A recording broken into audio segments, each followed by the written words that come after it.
రాష్ట్రానికి వెళ్ళిపోయిన పెట్టుబడులు ఒక్కొక్కటిగా తిరిగి వస్తున్నాయి. లూలు కంపెనీ అంతర్జాతీయ స్థాయిలో పేరొందినటువంటి కంపెనీ. మనకు తెలుసు, గతంలో అనేక సందర్భాల్లో జగన్మోహన్ రెడ్డి తరిమేశాడు అని మాట్లాడుకున్నటువంటి కంపెనీ.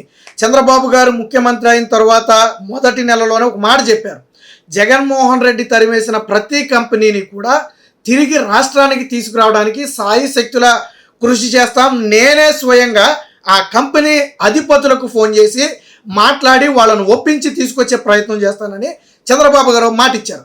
ఇచ్చిన మాట ప్రకారమే ఈరోజు లూలు కంపెనీని తిరిగి రాష్ట్రానికి తీసుకువచ్చారు.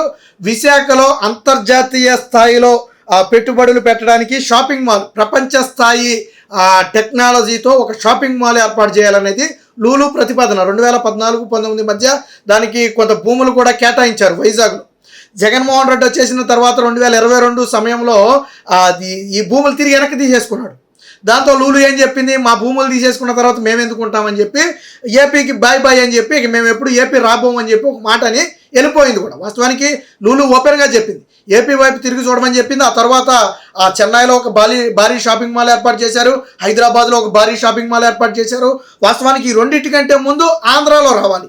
ఈ 2 షాపింగ్ మాల్లు ఎంతైతే ఉంటాయో అంతకు మించిన షాపింగ్ మాల్ వైజాగ్లో రాబోతుంది. ఎందుకంటే దానికి పెట్టుబడి ఎక్కువ, వాళ్ళు అంతర్జాతీయ ప్రమాణాలతో దేశంలోనే అత్యంత ప్రతిష్టాత్మకంగా నిర్మిస్తామని చెప్పారు ఆ రోజు. దానికి తగ్గ భూములు కూడా ఇచ్చాం మనం. అయితే జగన్మోహన్ రెడ్డి వచ్చిన తర్వాత భూముల మీద, అందులోనూ వైజాగ్లో భూమి అంటే రాబందులాగా వాలిపోయేవాళ్ళు కదా, లాగేసుకున్నారు.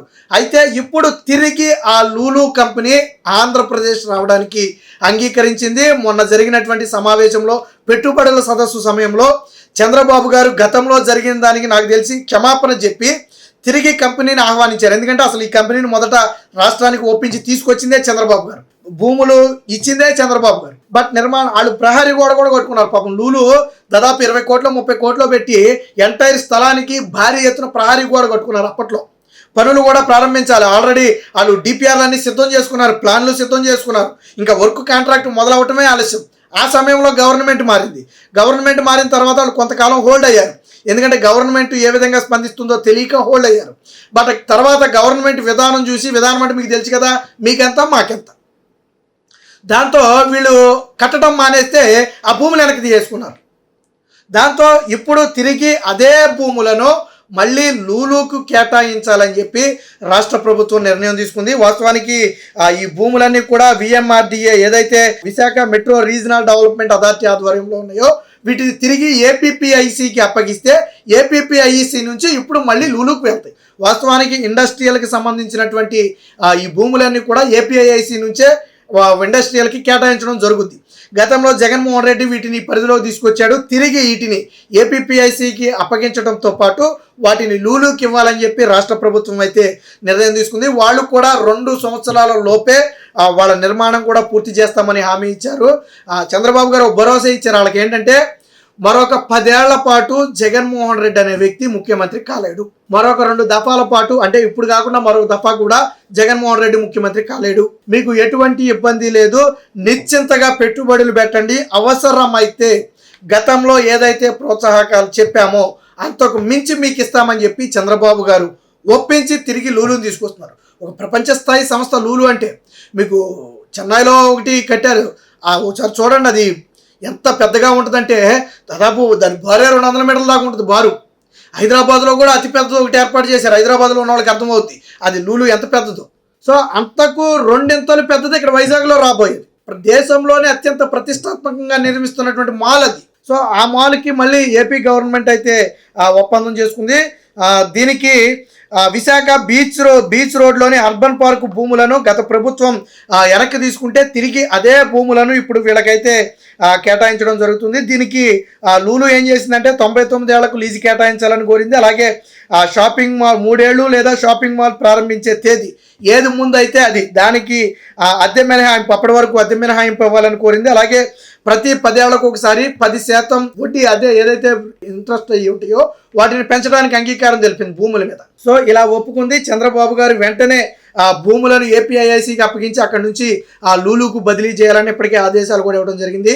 ఆ లూలు కూడా గతంలో ఆల్రెడీ నేను చెప్పా, ఆల్రెడీ ప్రహారీ గోడ కొట్టుకున్నారు. వాళ్ళు ప్లాన్ మొత్తం అంతర్జాతీయ స్థాయిలో అక్కడ ఉన్నటువంటి ప్లేస్కు అనుగుణంగా, బీచ్కు అనుగుణంగా ఒక మాల్ నిర్మాణాన్ని కూడా వాళ్ళు వాళ్ళకి మాల్ డిజైన్ సిద్ధం చేసుకోవడానికి ఎక్కువ టైం పడుతుంది. సో దాన్ని కూడా సిద్ధం చేసుకున్నారు. మేబీ అదే ప్లాన్ ప్రకారం తిరిగి ఇప్పుడు లూలు మాల్ అయితే అక్కడ రావచ్చు. 3 ఏళ్లలోపు 2 నుంచి 3 ఏళ్లలోపు ఎట్టి పరిస్థితుల్లో దీన్ని కంప్లీట్ చేస్తామని చెప్పారు. దీనివల్ల స్థానిక యువతకు ఉపాధి లభిస్తుంది. అట్లీస్ట్ నాకు తెలిసి ప్రత్యక్షంగా పరోక్షంగా 3,000 నుంచి 5,000 మందికి ఉపాధి లభించే అవకాశం ఉంది. ముఖ్యంగా షాపింగ్ మాల్ పెడితే మీకు తెలుసు దానివల్ల దాని పక్కన ఎన్ని వస్తాయో, తర్వాత దాని అట్మాస్ఫియర్ ఎట్లా పలుకుద్దో, అలాగే టూరిజం డెవలప్ అవుతుంది. ఇలా అన్ని రకాలుగా కూడా డెవలప్ అవ్వడానికి అవకాశం ఉంటుంది. చంద్రబాబు గారు అప్పుడే చెప్పారు విశాఖను ఆర్థిక రాజధాని చేస్తామని చెప్పారు. చెప్పినట్టుగానే విశాఖ నుంచి వెళ్ళిపోతున్నటువంటి ప్రతిష్టాత్మక కంపెనీలను తిరిగి రాష్ట్రానికైతే తీసుకువస్తున్నారు. చెప్పిన మాటకు కట్టుబడి ఈరోజు రాష్ట్ర అభివృద్ధికి అయితే కృషి చేస్తున్నారు.